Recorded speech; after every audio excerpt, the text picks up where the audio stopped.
Skin के अंदर जो स्ट्रक्चर्स होते हैं उनमें सबसे पहली स्ट्रक्चर है वो है ब्लड और लिम्फ वेसल्स। ये स्ट्रक्चर्स स्टार्ट होते हैं in the dermis layer of the skin.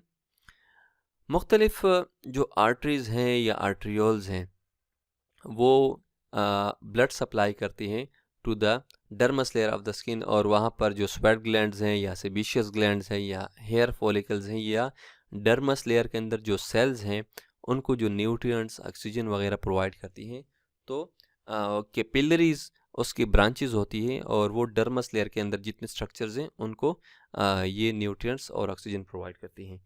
इसी तरह जो लिम्फ वेसल्स हैं, जो हमारे लिम्फेटिक सिस्टम के वेसल्स हैं, वो भी मौजूद होते हैं इस डर्मस लेयर में और वहाँ से जो है अपना फंक्शन परफॉर्म करते हैं।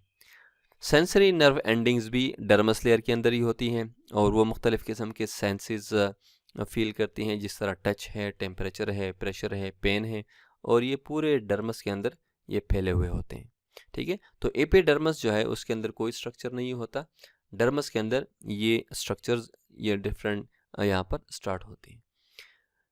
यहाँ पर आपको मुख्तलिफ़ किस्म के ये सेंसरी नर्व एंडिंग्स हैं। फॉर एग्ज़ाम्पल मिसनर कार्पसल, ये नेटवर्क है सेंसरी नर्व एंडिंग का जो कि लाइट प्रेशर को सेंस करता है। इस तरह पेकिनियन कार्पसल है जो कि डीप प्रेशर को सेंस करता है, और मुख्तलिफ फ्री नर्व एंडिंग्स हैं जो कि पेन की सेंसेशन को सेंस करता है। ये हमारे पास एक बॉडी है पेकिनियन कार्पसल की जो इस पिक्चर में आपको दिखाया है। स्वेट ग्लैंड ये हमारे स्किन के अंदर और डर्मस लेयर के अंदर होती हैं और थ्रू आउट द स्किन के अंदर ये डिस्ट्रीब्यूट होती हैं। मुख्तलिफ जगहों पर इनकी नंबर्स वो वेरी करते हैं। For example palms of the hand और सोल ऑफ द फीट में और एक्सिला रीजन में जो आर्मपिट रीजन है और ग्रोइन रीजन है जो पेल्विक एरिया है वहाँ पर ये ज़्यादा होते हैं और बाकी जगहों पर कंपैरेटिवली कम होते हैं। ये जो स्वेट ग्लैंड्स हैं ये बने हुए होते हैं एपिथेलियल सेल से। ठीक है, और स्वेट ग्लैंड्स इनकी जो बॉडीज़ होती हैं वो कोइल्ड यानी हुए होते हैं। ठीक है, जिस तरह इस पिक्चर में आपको दिखाया गया है, यहाँ पर ये कोइल्ड स्ट्रक्चर्स हैं। ठीक है, स्वेट ग्लैंड्स हैं और ये सबक्यूटेनियस टिश्यू में इनकी बॉडीज़ पड़ी होती हैं। दो किस्म के स्वेट ग्लैंड्स हमारी बॉडी के अंदर मौजूद होते हैं, एक को कहते हैं एक्राइंस स्वेट ग्लैंड्स और दूसरे को कहते हैं apocrine sweat glands. Eccrine sweat glands वो ग्लैंड्स होते हैं जो स्किन सरफेस के थ्रू में डायरेक्टली ओपन होते हैं थ्रू टाइनी पोर्स, छोटे छोटे सुराखों के ज़रिए स्किन में ओपन होती हैं, और इनका जो स्वेट होता है वो वाटरी लाइक स्वेट होता है जो कि क्लियर होता है इसके अंदर। ठीक है, जबकि एपोग्राइन ग्लैंड्स के अंदर जो है उनकी जो सिक्रीशन है वो हेयर फॉलिकल्स जो हेयर शैफ्ट है उसके साथ जो है वो उनकी सिक्रीशंस निकलती हैं, और ये प्यूबर्टी से पहले इनएक्टिव होती हैं। जब प्यूबर्टी आ जाती है तो at the time of puberty इनकी एक्टिवेशन स्टार्ट हो जाती है।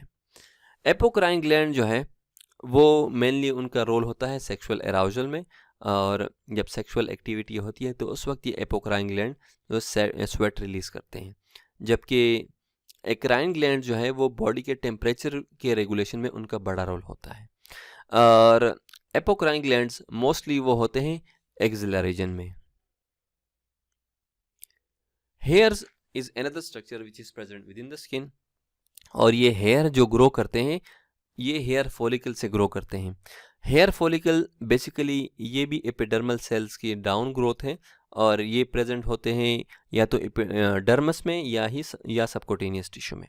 ठीक है, और हेयर फॉलिकल्स के बेस पर क्लस्टर ऑफ सेल होते हैं, एक कलेक्शन एक ग्रुप ऑफ सेल होता है जिसको कहते हैं हेयर पेपिला या बल्ब।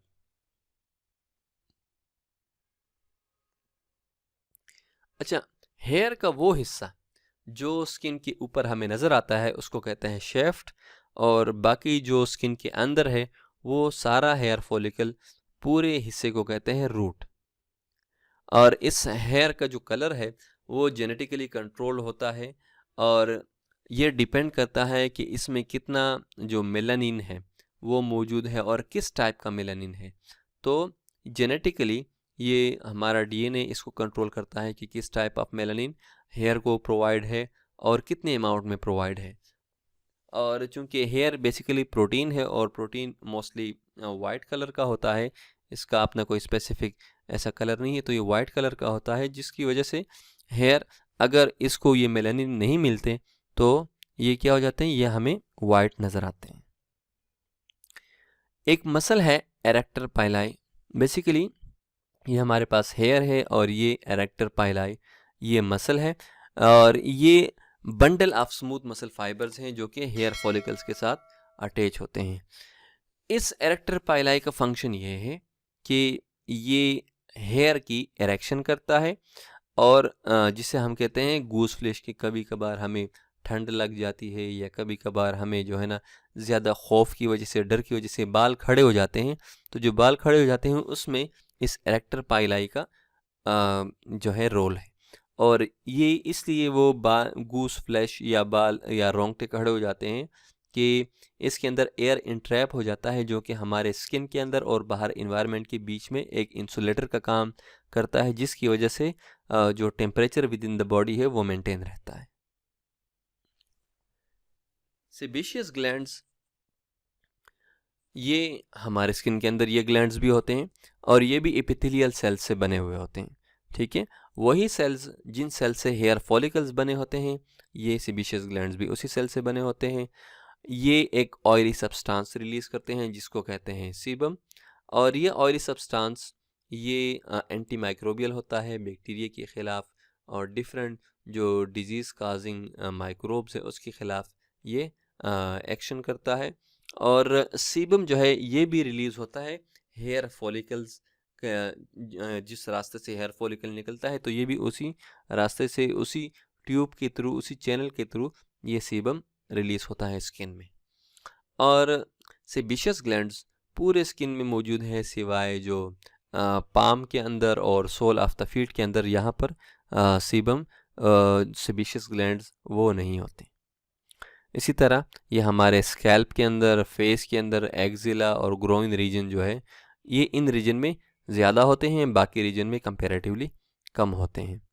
और जहाँ जहाँ पर हमारे पास ऐसे रीजन है कि ट्रांजिशन एपिथेलियम है, कि एपिथेलियम की एक टाइप चेंज हो रही है दूसरे टाइप में, तो उस एरिया में सेबेशियस ग्लैंड्स को हेयर फॉलिकल की ज़रूरत नहीं होती। ये हेयर फॉलिकल के बगैर डायरेक्टली स्किन के अंदर अपना सिक्रेशन रिलीज़ करते हैं। ठीक है, फॉर एग्ज़ाम्पल लिप्स हैं, या आईलिड्स हैं, या निपल है, या मेल या फीमेल जेनिटल एरिया, जहाँ पर ये जोन जो है वो चेंज हो रहा है from one type of epithelium to another type, तो वहाँ पर ये सेबेशियस ग्लैंड्स डायरेक्टली अपना सिक्रेशन रिलीज़ करते हैं इनटू स्किन, हेयर फॉलिकल्स में ये रिलीज़ नहीं करते।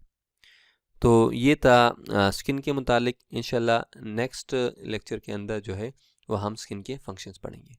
Thank you for watching the video. उम्मीद है आपने बहुत कुछ सीखा होगा। अस्सलाम वालेकुम, अल्लाह हाफिज़।